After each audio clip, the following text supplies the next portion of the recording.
বিভিন্ন দাবিতে শিল্পাঞ্চল আশুলিয়ায় শ্রমিক অসন্তোষ আবারও বাড়তে শুরু করেছে। এতে অন্তত 53টি পোশাক কারখানা বন্ধ ঘোষণা করেছে কারখানা কর্তৃপক্ষ। তবে অন্যান্য পোশাক কারখানায় স্বাভাবিকভাবেই কাজে যোগ দিয়েছেন শ্রমিকরা।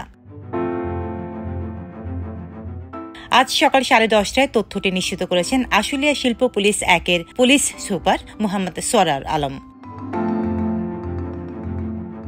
জানা যায়, নবীনগর আশুলিয়া আবদুল্লাপুর সড়কের নরসিংদীপুর, নিশ্চিন্দপুর, ঘোষবাগ এবং জিরাবো এলাকায় 53টি পোশাক কারখানায় শ্রমিকরা বিক্ষোভ ও কর্মবিরতি পালন করছে।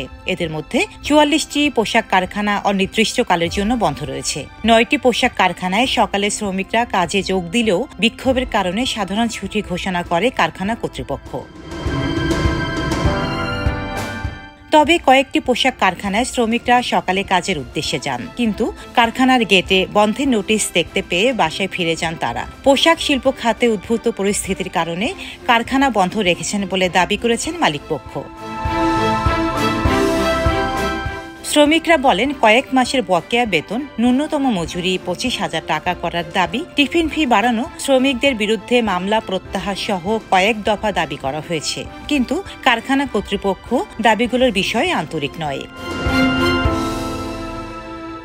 ডেস্ক রিপোর্ট, সাম্প্রতিক দেশকাল।